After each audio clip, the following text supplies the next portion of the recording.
ফার্স্টে তুমি এই ভিডিওটা দেখো। এবার চলে আসো এটা এডিট করি। নিজের ছবি চুজ করে নিন।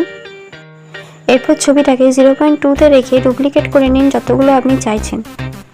এরপর রিপ্লেসে ক্লিক করুন। নিজের পছন্দ মতো ছবি চুজ করুন। এরপর ভিডিওটি সেভ করে নিন।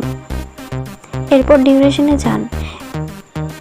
এরপর স্পিডে গিয়ে রেখে 1.2x পর্যন্ত বাড়িয়ে দাও। এরপর ক্লিপটাকে ডুপ্লিকেট করে 28 সেকেন্ড অবধি বাড়িয়ে দাও। তারপর আবার ভিডিওটাকে এক্সপোর্ট করে নাও। সেভ করা ভিডিওটার উপরে মিউজিক অ্যাড করে নাও। যতটা অবধি গান আছে বাকি অংশ স্প্লিট করে ডিলিট করে দাও। ক্লিপটাকে ডুপ্লিকেট করে ওভারলেতে ক্লিক করুন। এরপর ক্লিপটাকে একদম স্টার্টিংয়ে নিয়ে আসো। এরপর অ্যাডজাস্টে ক্লিক করো। সিচুয়েশন একদম কমিয়ে দাও। এরপর ভিন্টেজে ক্লিক করো, -7 অবধি কমিয়ে দাও। এরপর ব্যাকে এসে মার্কসে ক্লিক করুন। মিরর মার্ক সিলেক্ট করে ওভারলে ক্লিপে স্টার্টিংয়ে একটা ফ্রেম দাও। এরপর দুটো লাইনকে পুরোপুরি বন্ধ করে দাও। ভিডিওর লাস্টে গিয়ে আরেকটা ফ্রেম দিয়ে দুটো লাইনকে খুলে দাও।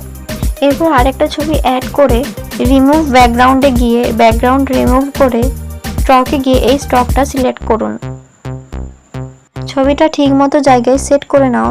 আপনার ভিডিও রেডি। ভিডিও ভালো লাগলে আমাকে ফলো করতে ভুলবেন না।